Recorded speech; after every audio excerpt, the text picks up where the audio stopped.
The Grand Hall at Yale University was full of light, energy, and hundreds of people waiting to hear one of the most respected leaders of the modern world. Former President Barack Obama stood on the stage, his voice strong and calm, as he spoke about unity, peace, and the future of America.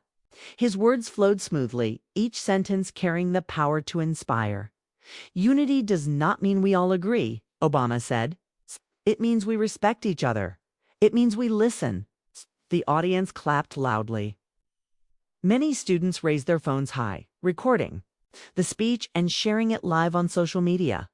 The cameras from big news networks like CNN and Al Jazeera were also streaming every second.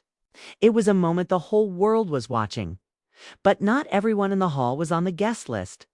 In the shadows near the back of the auditorium, a quiet figure sat alone. Senator John Kennedy from Louisiana, a man known for his bold and sometimes controversial opinions, was there. He was not invited. No one expected him to be at the event. Most people did not even notice him.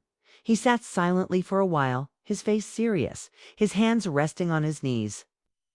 He listened to Obama's words without blinking. Then, without warning, Kennedy slowly stood up. The small creak of his chair was soft, but it caught the attention of a few nearby students. They whispered to each other in shock. "Is that really Senator Kennedy?" Security near the exits noticed him. Their hands quickly moved to their radios. One of them spoke quietly into his earpiece. Something was wrong. Kennedy was not supposed to be there. On the stage, Obama continued his speech. He did not yet see the disturbance, but the room was beginning to shift. Whispers spread like fire. More people started to notice Kennedy walking slowly down the aisle. His boots tapped against the wooden floor with each steady step, the sound growing louder as the room fell silent. Obama paused. His eyes scanned the audience until they landed on Kennedy. Their eyes locked. "Sir," Obama said, his voice steady but sharp, "you are not on the guest list. Please leave so we can continue." His words were polite, but his tone was final. Security guards moved quickly toward Kennedy, one from the left, one from the right. A staff member near the side of the stage signaled them to remove him at once. But Kennedy did not stop. He kept walking forward, step by step, toward a spare microphone set up at the edge of the stage. His pace was slow but firm, as if he had planned this moment carefully. The audience was now split. Some students began to cheer, thinking maybe this was going to be a powerful debate. Others shook their heads, worried that this would bring chaos. A professor in the front row frowned deeply and gripped the event program. Tightly in his hand, Kennedy reached the microphone. He slowly flipped the power switch. The soft click echoed loudly in the silent hall, cutting through the thick air like a crack of thunder. No one dared to speak. Obama stood still, watching closely. Security guards hesitated. Should they pull Kennedy away, or should they wait to see what he would say? The tension was unbearable. Everyone in the room, and many watching live around the world, leaned closer to their screens. Kennedy's hand rested lightly on the microphone stand. His eyes never left Obama's. The air in the hall felt heavy, as if the walls themselves were holding their breath. Social media exploded with the live videos students were posting. The comments poured in by the second. What is happening? Why is Senator Kennedy on stage? This is not part of the program. Obama's security team signaled again, but Kennedy quickly raised his hand, silently asking them to stop. For some reason, they did. Obama's voice, still calm, repeated, "Sir, you must leave. This is not your platform." But Kennedy leaned slightly toward the microphone, his voice deep and clear. "Mr. President," he said slowly, "you don't want me to speak because you know I was there when the Moscow Accord was signed. And you know what we did?" The sentence hit the room like a bomb. Gasps filled the hall. The audience froze. The sound of phones being pulled out, cameras focusing, and keyboards typing spread like wildfire. On the live feeds, news anchors struggled. To process what had just been said, Obama's expression changed for the first time. His calm face tightened, his jaw set firmly. But his words did not come. The security guards looked at each other, unsure whether to pull Kennedy away or let him continue. The hall, just moments ago filled with hopeful applause, was now drowning. In a heavy silence, Kennedy's one sentence had changed everything. It had opened a door to something secret, something powerful, something the public was not supposed to know, and no one knew what would happen next. ChatGPT said. Obama stood frozen for a brief second, but to the watching world, it felt like an eternity. His lips parted slightly as if he wanted to speak, but he stopped himself. His eyes stayed locked on John Kennedy, searching for a way to control what was happening, but it was already too late. The cameras were rolling. Kate, millions of people were watching live. The security guards remained still, waiting for Obama's signal, but none came. Kennedy's voice filled the silent hall again, slow and steady. You remember the Moscow Accord, don't you, Mr. President? Do you remember the promises made behind those closed doors? You remember who signed it? You remember who was left to clean up the mess? Gasps echoed through the audience. Some people began whispering furiously. Others quickly typed on their phones, their hands shaking as they tried to keep up with. The moment exploding in front of them, on social media, clips of Kennedy's first sentence had already gone viral. News channels switched to breaking coverage. Political experts were hurriedly pulled into live studios to explain what Kennedy could be talking about. Some said they had never heard of the Moscow Accord. Others whispered that it might be an old secret diplomatic agreement buried deep in classified files. Obama's team scrambled backstage, urgently speaking into earpieces, trying to figure out whether to cut the live broadcast or to let it continue. But the story was already out. Even if they stopped it now, the world had heard. Obama finally took a breath and stepped forward. His voice remained controlled, but a new sharpness appeared. Senator Kennedy, I will not allow this platform to become a circus for old, misleading stories. Kennedy gave a small, knowing smile. You can call it old, you can call it misleading, but you can't call it a lie. The tension in the room thickened like fog. Obama continued, his tone carefully measured. That event was classified for reasons of national security. You know as well as I do that selective memory can be dangerous. Selective memory? Kennedy asked, his voice rising just a little. Is that what you call it now? The deals made without Congress. The promises made without public approval. The favors exchanged in private rooms across oceans. Obama's jaw tightened. He knew Kennedy was not bluffing. This was no random political stunt. Kennedy knew something. He had been there. Meanwhile, television anchors raced to bring in former diplomats, historians, and national security experts. Some were visibly shaken. A few admitted they had heard whispers about a secret U.S.-Russia negotiation years ago, but they had no official confirmation until now. On social media, the hashtag Moscow Accord exploded across platforms, trending in dozens of countries within minutes. In the hall, the audience sat in stunned silence. Even those who had cheered for Kennedy earlier now realized the weight of what was happening. This was not a protest. This was a political earthquake. Obama's advisors sent messages to security, again urging him to stop Kennedy immediately. But Obama made no move. Removing Kennedy now would only prove that there was something to hide. Instead, Obama spoke firmly. If you truly believe this is the place to open old files, go ahead. But remember, you are responsible for the consequences. Kennedy nodded. I've carried this truth long enough. And I am ready for the consequences. He slowly reached into his jacket pocket and carefully unfolded a few pieces of paper. They were old, slightly wrinkled, but the official seals were still visible. He held them up, facing the cameras directly. These, he said, are pages from the original Moscow Accord. Pages that were supposed to be destroyed. pages that prove what we gave up, pages that show the promises we made to foreign powers without telling the American people. Obama's face remained hard, but his silence spoke volumes. Kennedy continued, "You talk about unity. But unity can't be built on hidden deals and broken trust. The people deserve to know what was promised in their name." The room buzzed with nervous energy. Students who had been supporters of Obama now looked at each other, confused, worried, unsure of what to believe. One of the professors whispered, "If those documents are real, this is going to shake everything."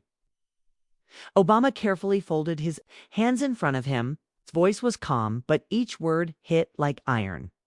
"You have made your choice, Senator. But the truth is not just about papers. It's about context, about the reasons behind difficult decisions. You can show your documents, but can you carry the weight of what they mean?" Kennedy stared back. "Can you?"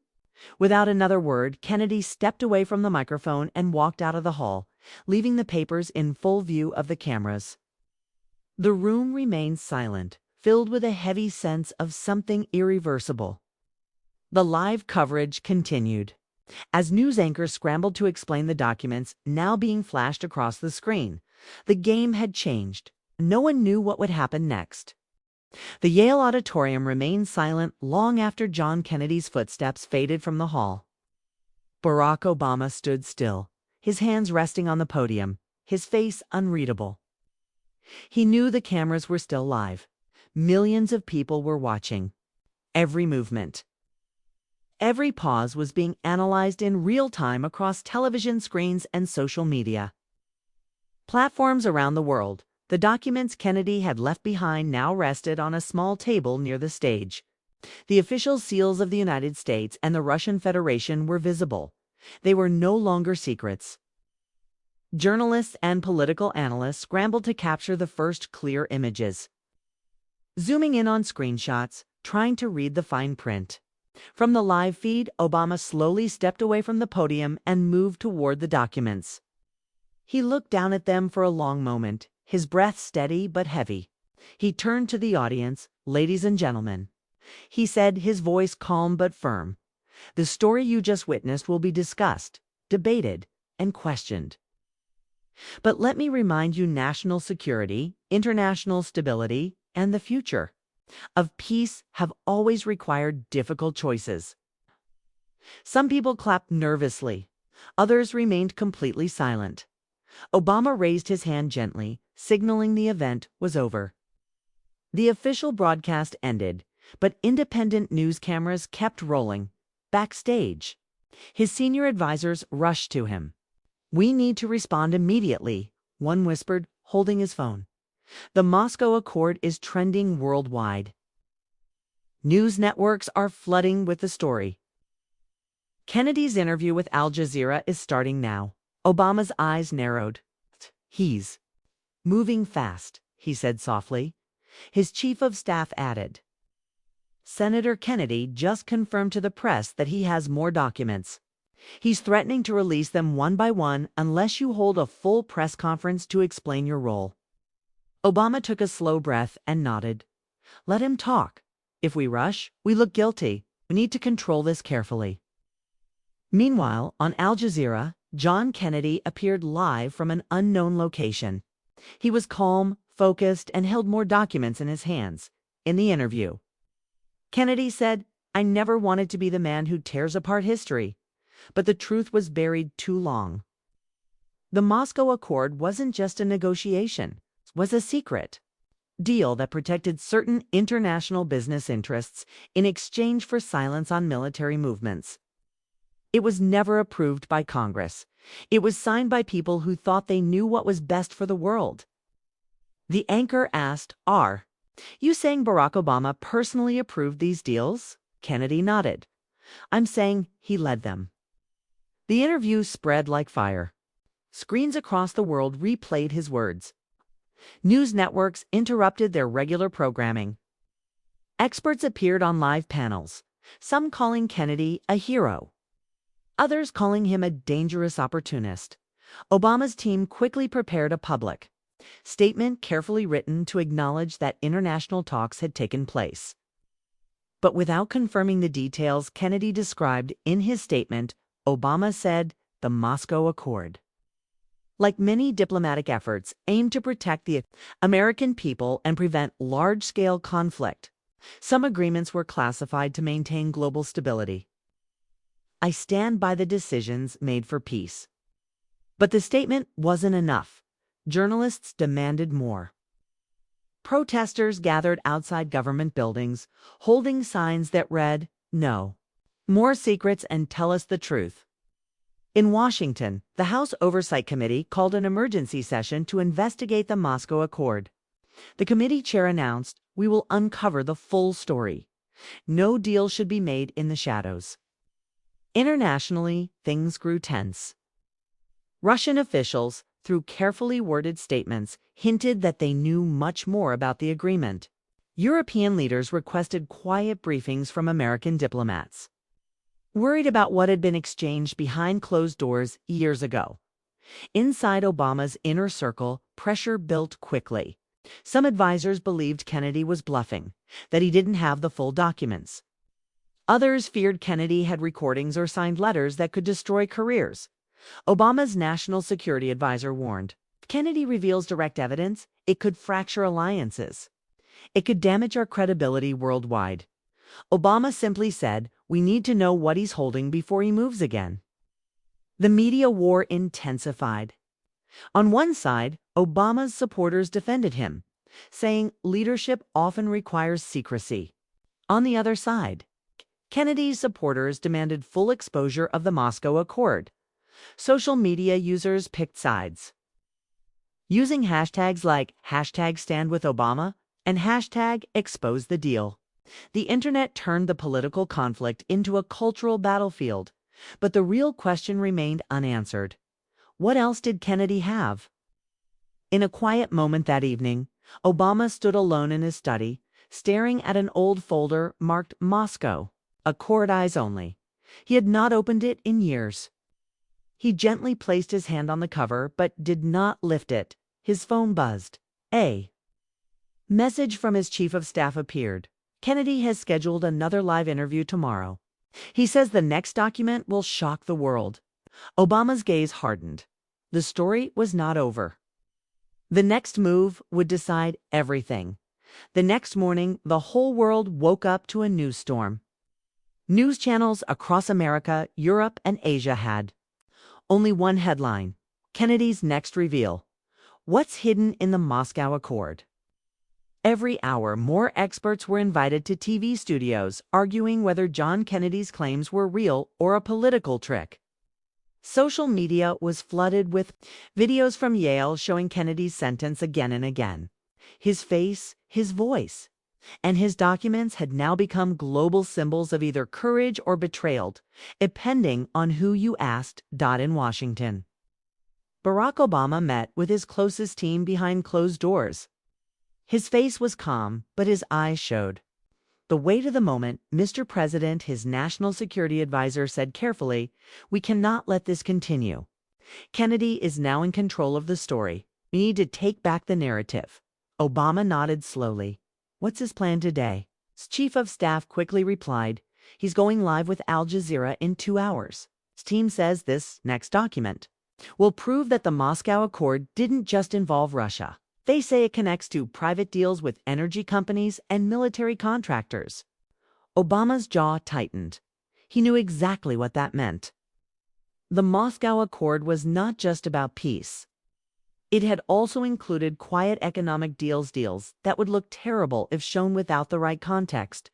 "We have to prepare for that," Obama said, "and we need to find someone who was there, someone who can help tell the whole story." The team scrambled to contact former diplomats, intelligence officers, and even foreign officials who had attended those secret meetings. Time was running out. Meanwhile, John Kennedy was already moving. In the Al Jazeera studio, his calm face appeared on screens around the world. He greeted the anchor politely, but wasted no time. "I have here," said, holding up another document. Signed letter from one of the largest U.S. defense contractors at that time. offering quiet support to Russia's eastern energy projects. In exchange, certain military activities in the region were quietly ignored. The anchor leaned in, shocked. Are you saying the United States made a silent agreement to allow Russian military movement in exchange for private business interests? Kennedy's voice was firm. I'm saying that some people made decisions that served their own interests while telling the public they were serving peace. The world was stunned. Obama's team watched the interview live. His communications director whispered, "If this is true, sir, it could be worse than we thought. This isn't just diplomacy. This looks like corruption." Obama stayed silent for a moment. He finally said, "We need to go public. But we won't defend what's easy to attack. We'll tell the story they don't know." He called for a full press conference to be held the next morning, which would be live, unscripted, and open to all media. But the media war continued without pause. Protesters gathered outside the Capitol building, demanding an investigation. The Ethics Committee announced they would call both Obama and Kennedy for questioning. Some politicians quickly took Kennedy's side. Others defended Obama, saying global peace often required silent sacrifices, internationally. The shockwaves reached Moscow, London, and Berlin. Russia's foreign ministry released a vague but suggestive statement. History has many layers. Perhaps it is time some of them are uncovered. Energy companies began denying involvement, but journalists quickly uncovered small hidden transactions from years ago that matched Kennedy's claims. Meanwhile, Kennedy scheduled another public appearance, this time with CNN. He promised to release a third document soon, a document that would, in his words, tie everything together. Obama's advisors grew nervous. "Sir, if he has the final document, this could destroy your legacy." One of them said quietly. Obama responded, "What destroys a legacy is silence." That evening, John Kennedy spoke briefly to a trusted journalist. Off camera, "I didn't come here to tear down a man. I came here to tear down a lie." In private, Kennedy knew what he was risking. He had made powerful enemies. His team was receiving warnings. His family was under media attack. His political career was now balanced on a thin, breaking line. But he was ready at the same time. Obama made his final preparations. He sat in his study again, the folder labeled Moscow Accord, eyes only still in front of him. This time, he opened it. He slowly turned the pages, reading details he had not seen in years. Details of secret meetings, quiet promises, signatures made in silence. His phone buzzed again.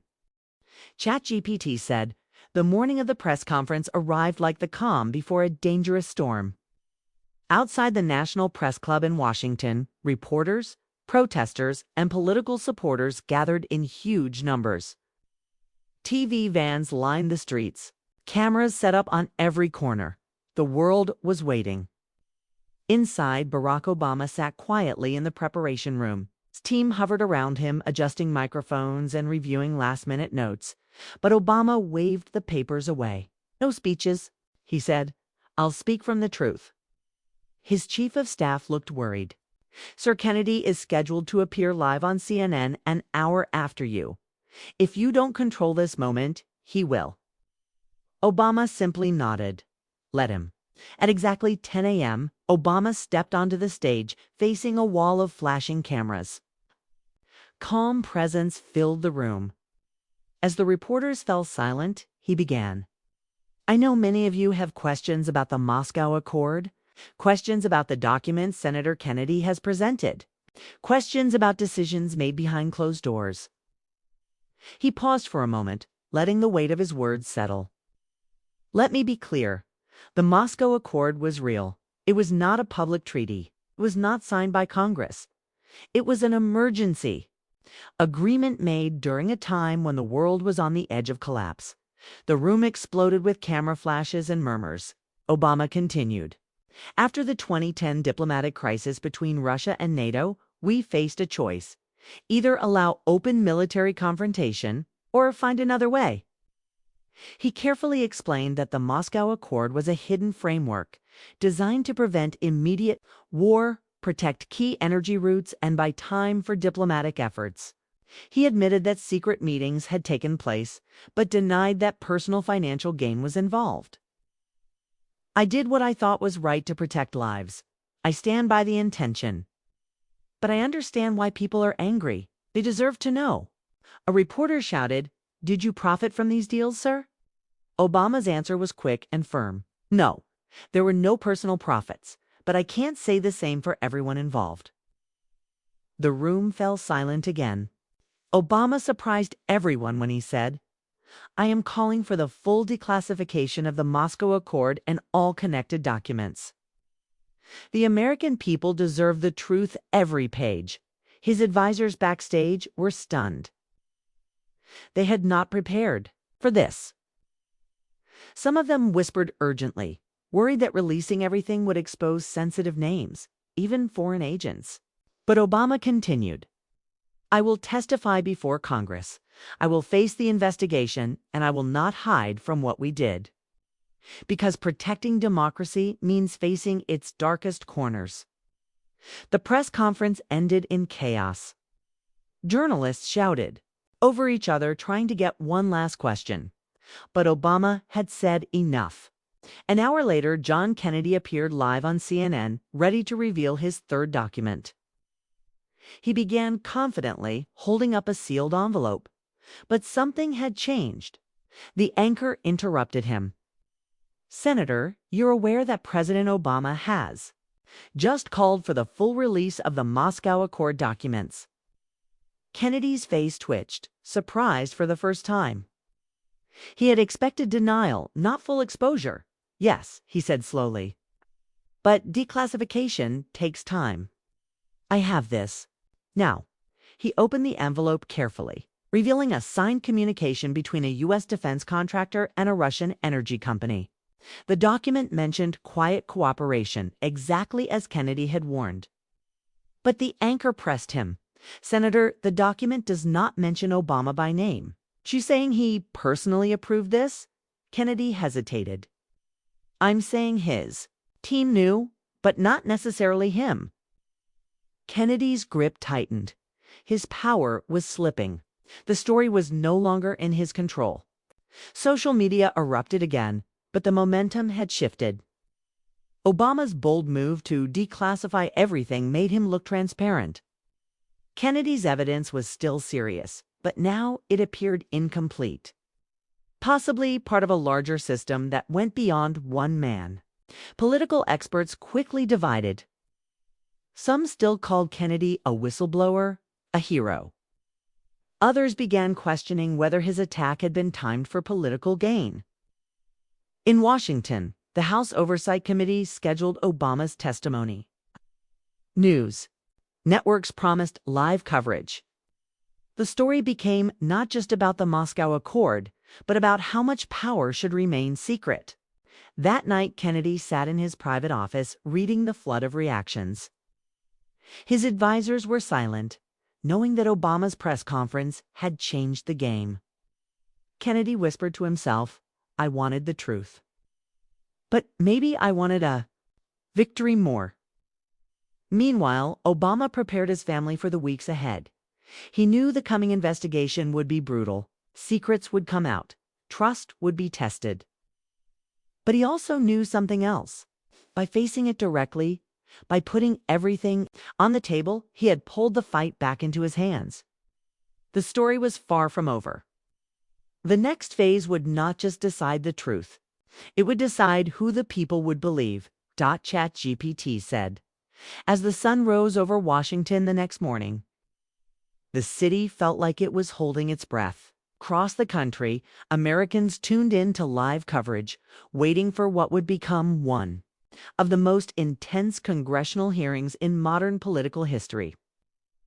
Barack Obama sat alone in his vehicle as it approached the Capitol. Outside, protesters lined the streets on both sides. Some carried signs that read, "Thank you for truth," while others held banners that screamed, "No more secrets." Obama's team rode in silence. His chief of staff broke the quiet. Sir, Kennedy will be watching. He's already made another statement to the press. He says you're going to spin the story. Obama simply nodded. Let him watch. Not here to spin anything.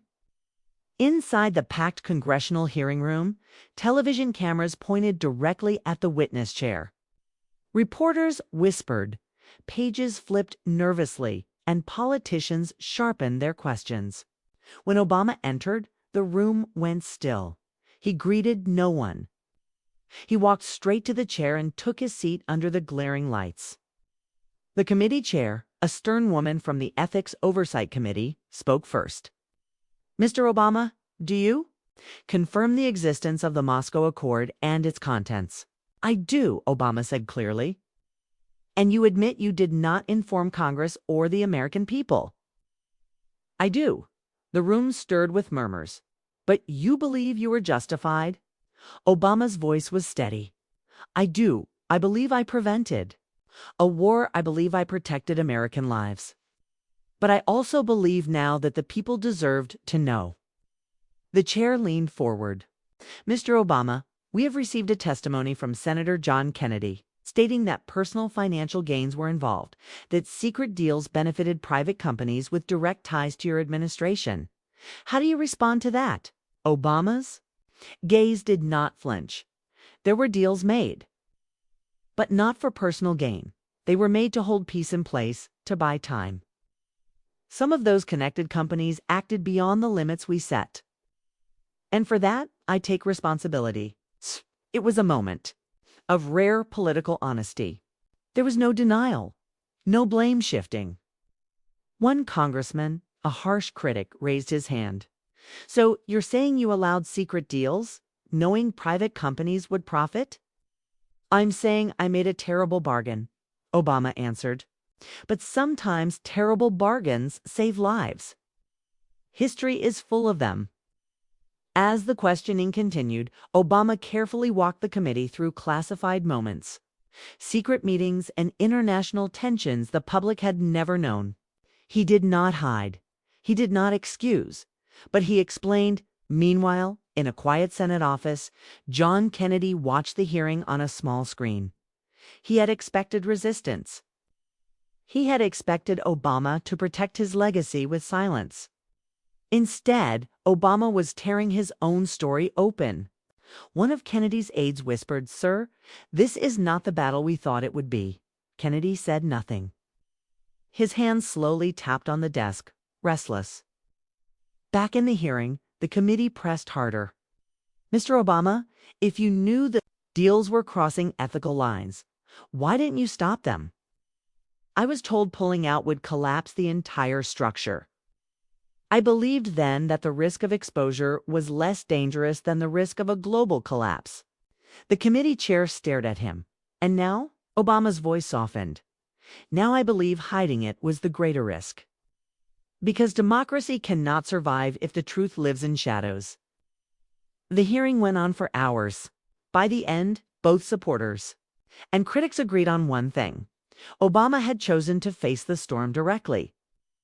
When the session ended, the news networks immediately began analyzing the fallout. Pundits argued fiercely. Some said Obama had done the impossible he had owned the story and perhaps saved his reputation. Others said he had still betrayed the public by hiding the truth for so long. In the Senate office, Kennedy sat in silence as the analysis played on the screen. His aide quietly asked, "Will you still release the last document?" Kennedy thought for a long time. "This last document shows a personal note," Kennedy said slowly, "a handwritten letter. It's the final blow. It would make sure the public never forgives him. But he's not running for anything. He's already out of office." Kennedy's fingers paused. "Yes, which means this would only destroy his name." "It won't fix what happened," his aide asked. "So, do you want revenge? Or do you want justice?" Kennedy didn't answer. Immediately, he finally whispered, "I wanted justice. But now I wonder if I was chasing something else." At that moment, Kennedy folded the final document and slipped it into his jacket pocket. The decision was his. The war for the truth had reached its peak. But the next step, whether to destroy or to forgive, rested with one man. The city was still restless as the final chapter quietly approached. News channels continued running endless panels. Commentators argued whether Barack Obama had survived the storm or simply softened its blow. Protesters still filled streets across the country, but their chants were no longer unified. Some demanded more answers. Others, surprisingly, now called for closure. In a private apartment far from the Capitol, John Kennedy sat alone, the final document resting on his desk. The folded paper held the power to crush Barack Obama's legacy completely. It was a personal letter, a handwritten note from Obama to a defense contractor, suggesting trust, acknowledging risks, and showing clear awareness of the financial ties connected to the Moscow Accord. Kennedy had promised the world that he would reveal everything. His supporters expected him to finish what he started. But now, with the letter in his hand, Kennedy wasn't sure anymore. His phone buzzed. It was a message from his closest aide. "Press is waiting. Al Jazeera has confirmed your slot. If you pull out now, they'll ask why." Kennedy stared at the phone, then at the letter. He whispered to himself, "What will this really fix?" Meanwhile, Barack Obama sat in his quiet home, surrounded by his family. He had spent the last few days reviewing more documents, preparing for more questions, but he felt something shifting. The public was still divided, but many respected that he had faced the fire directly. His daughter placed her hand on his arm. "Dad, are you okay?" Obama smiled softly. "No, but maybe I will be." He knew Kennedy still had something. And he knew the story wasn't finished yet. Across the city, Kennedy's aide called again. "Sir, they've started the broadcast. You have 60 seconds. Kennedy stood, holding the letter. He walked to the window, looking down at the street where people passed by, busy with their lives, unaware of the decision being made in that quiet room. His heart beat heavily. He had fought to reveal the truth. But now he realized something painful. This letter wouldn't help the country. It would only destroy one man's name.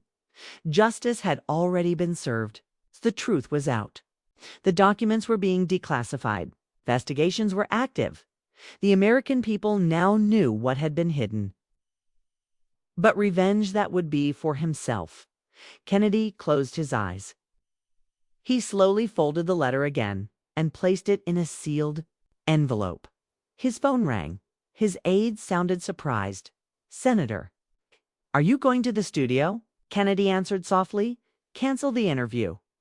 Tell them I've said what needed to be said." There was a long pause. His aide asked, "That's it? You're letting it go?" Kennedy replied, "The point was to bring the truth to the people, not to burn it all down." He ended the call. Kennedy's choice not to reveal the final document became the most talked about mystery. Journalists speculated about what he had held back. Some believed he had lost his nerve. Others believed he had chosen wisdom over destruction. Obama's team heard about Kennedy's cancellation within minutes. His chief of staff said he's pulled out. No interview. Obama simply nodded. He's finished.